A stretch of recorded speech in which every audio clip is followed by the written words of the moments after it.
शनुष्वमुनिशार्दूलसूर्यस्य कवचं शुभम् शरीरारोग्यं दिव्यं सवसौभाग्यदायकम् देदीप्यमानमुकुटं स्फुरन्मकरकुण्डलम् ध्यात्वा सहस्रं किरणं स्तोत्रमेतदुदीरयेत् शिरो मे भास्कर पातु ललाटमेडमितदुति नेत्रे दिनमणि पातु श्रवणे वासरेश्वर धृणं धर्मं धृणे पातु वदनं वेदवाहन जिह्वा मे मानद पातु कंठ मे सुरवंदित सूर्यरक्षात्मकं स्तोत्रं लिखित्वा भूर्जपत्रके दधाति यं करे तस्य वशदा सर्वसिद्धये सुस्नातो यो जपेत् सम्यग्योधिते स्वस्थमानस सरोगमुक्तो दीर्घायु सुखं पुष्टिं च विदन्ति शृणुष्व मुनिशार्दूलसूर्यस्य कवचं शुभम् शरीरारोग्यं दिव्यं सवसौभाग्यदायकम् देदीप्यमानमुकुटं स्फुरन्मकरकुण्डलम् ध्यात्वा सहस्रं किरणं स्तोत्रमेतदुदीरयेत् शिरो मे भास्कर पातु ललाटमेडमितदुति नेत्रे दिनमणि पातु श्रवणे वासरेश्वर धृणं धर्मं धृणि पातु वदनं वेदवाहन जिह्वा मे मामद पातु कंठ मे सुरवंदित सूर्यरक्षात्मकं स्तोत्रं लिखित्वा भूर्जपत्रके दधाति यं करे तस्य वशदा सर्वसिद्धये सुस्नातो यो जपेत् सम्यग्योधिते स्वस्थमागस सरोगमुक्तो दीर्घायु सुखं पुष्टिं च विदन्ति शृणुष्व मुनिशार्दूलसूर्यस्य कवचं शुभम् शरीरारोग्यं दिव्यं सवसौभाग्यदायकम् देदीप्यमानमुकुटं स्फुरन्मकरकुण्डलम् ध्यात्वा सहस्रं किरणं स्तोत्रमेतदुदीरयेत् शिरो मे भास्कर पातु ललाटमेडमितदुति नेत्रे दिनमणि पातु श्रवणे वासरेश्वर धृणं धर्मं धृणे पातु वदनं वेदवाहन जिह्वा मे मानद पातु कंठ मे सुरवंदित सूर्यरक्षात्मकं स्तोत्रं लिखित्वा भूर्जपत्रका दधाति यं करे तस्य वशदा सर्वसिद्धया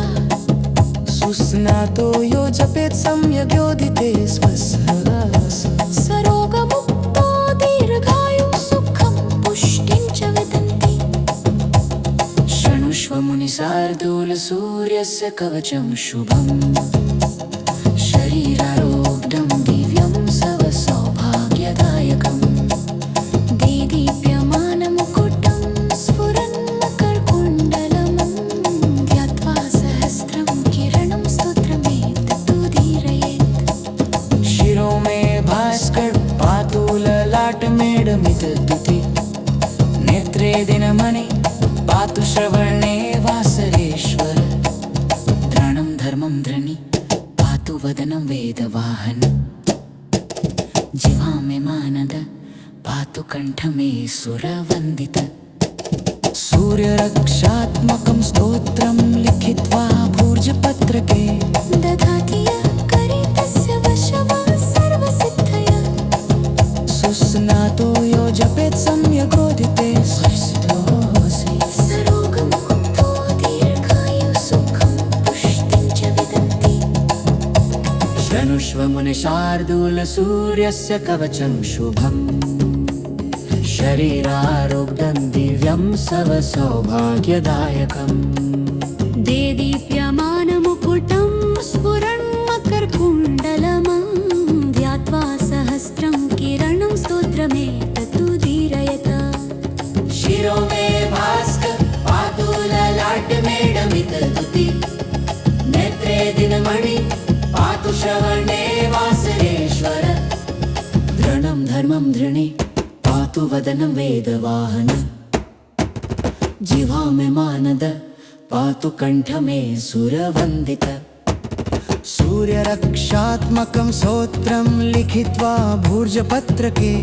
दधाति यं करे तस्य वशदा सर्वसिद्धये सुस्नातो यो जपेत् सम्यग्योधिते स्वस्थमानस सरोगमुक्तो दीर्घायुः सुखं पुष्टिं च विदन्ति शृणुष्व मुनिशार्दूल सूर्यस्य कवचं शुभम् शरीरारोग्यं दिव्यं सव सौभाग्यदायकम् देदीप्यमानमुकुटं स्फुरन्मकरकुण्डलमं ध्यात्वा सहस्रं किरणं स्तोत्रमेतदुदीरयेत् शिरो मे भास पातु ललाटमेडमितदुति नेत्रे दिनमणि पातु श्रवणे वासरेश्वर द्रणं धर्मं धृणि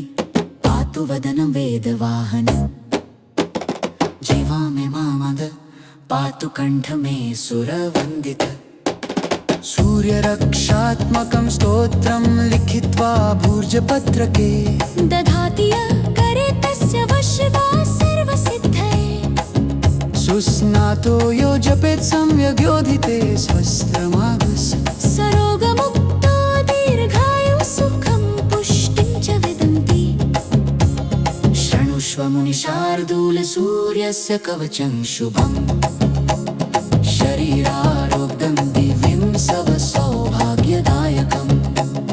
देदीप्यमानमुकुटं स्फुरन्मकरकुण्डलं ध्यात्वा सहस्रं किरणं स्तोत्रमेतदुदीरयेत्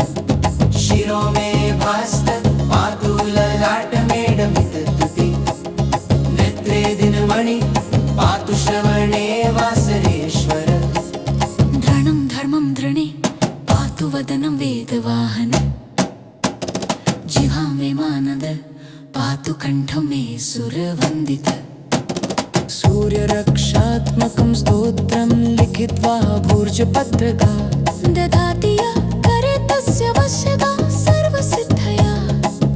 सुस्नातो यो जपेत् सम्यग्योधिते स्वस्थमागस सरोगमुक्तो दीर्घायुः सुखं पुष्टिं च विदन्ति शृणुष्व मुनिशार्दूल सूर्यस्य कवचं शुभम्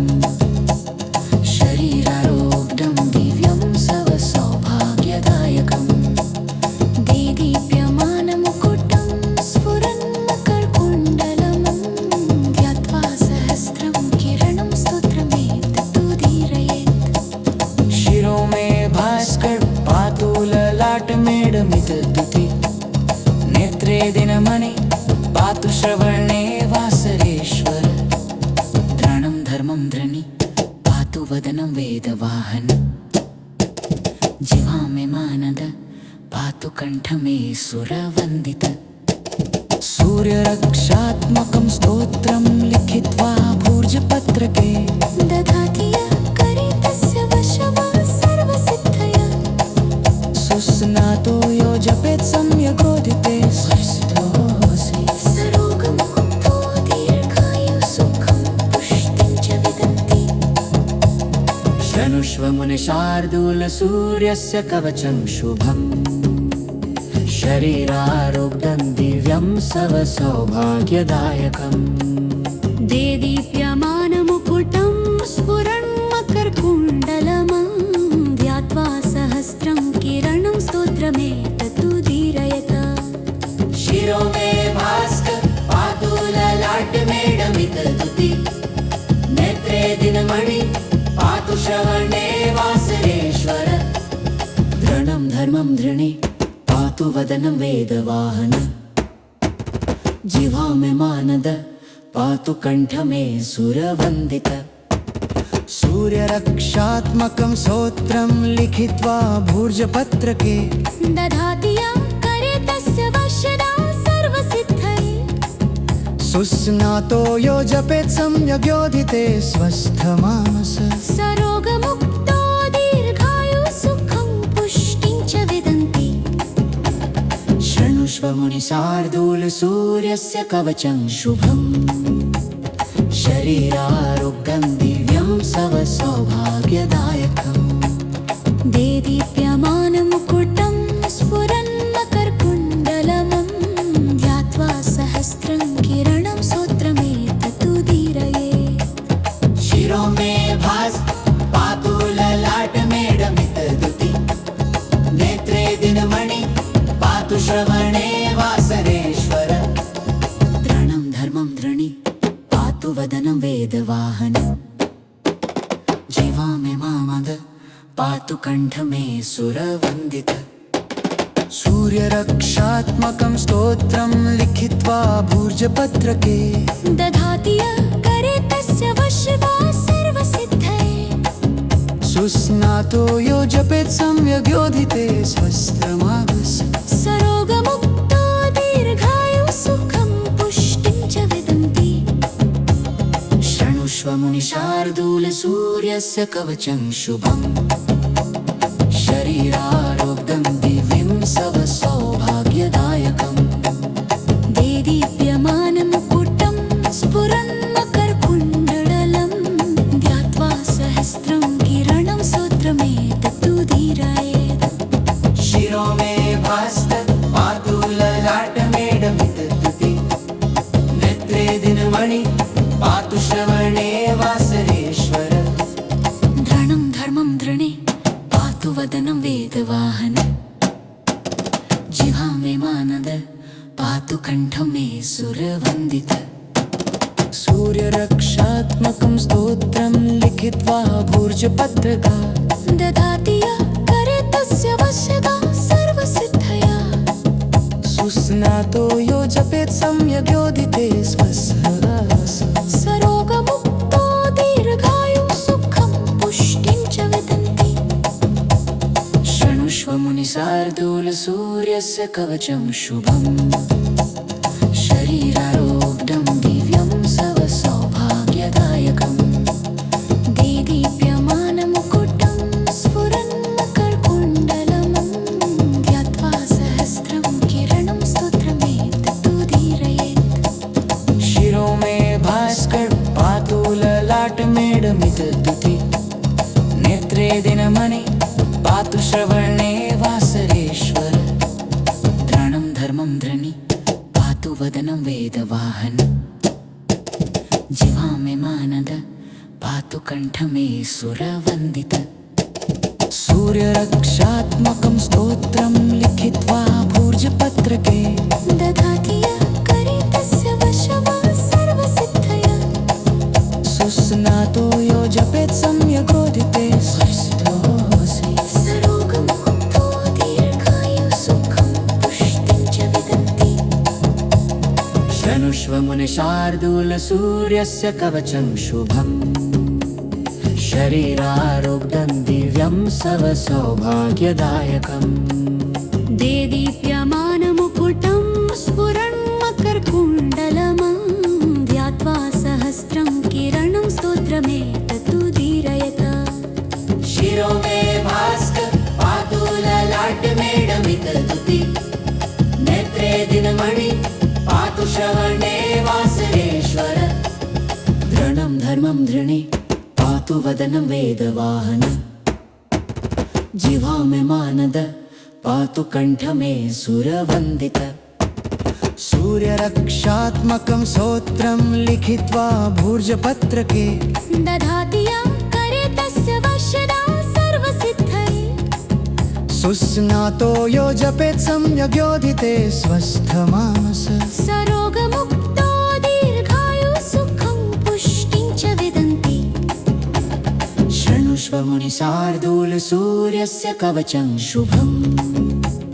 शरीरारोग्यं दिव्यं सवसौभाग्यदायकम् देदीप्यमानमुकुटं स्फुरन्मकरकुण्डलमं ध्यात्वा सहस्रं किरणं स्तोत्रमेतदुदीरयेत् शिरो मे भास पातु ललाटमेडमितदुति नेत्रे दिनमणि पातु श्रवणे वासरेश्वर द्रणं धर्मं धृणि पातु वदनं वेदवाहन जिह्वा मे मामद पातु कंठ मे सुरवन्दित सूर्यरक्षात्मकं स्तोत्रं लिखित्वा भूर्जपत्रके दधाति य करे तस्य वशगा सर्वसिद्धये सुस्नातो यो जपेत् सम्यग्योधिते स्वस्त्रमागस सरोगमुक्तो दीर्घायुः सुखं पुष्टिं च विदन्ति शृणुष्व मुनिशार्दूलसूर्यस्य कवचं शुभम् शरीरारोग्यं दिव्यं सौभाग्यदायकम् देदीप्यमानमुकुटं स्फुरन्मकरकुण्डलं ध्यात्वा सहस्रं किरणं स्तोत्रमेतदुदीरयेत् शिरो मे भास्कर पातु ललाटमेडमितद्युति नेत्रे दिनमणि पातु श्रवणे वासरेश्वर धृणं धर्मं धृणे पातु वदनं वेदवाहन जिह्वा मे मानद पातु कण्ठं मे सुरवन्दित सूर्यरक्षात्मकं स्तोत्रं लिखित्वा भूर्जपत्रका दधाति य करे तस्य वशगा सर्वसिद्धया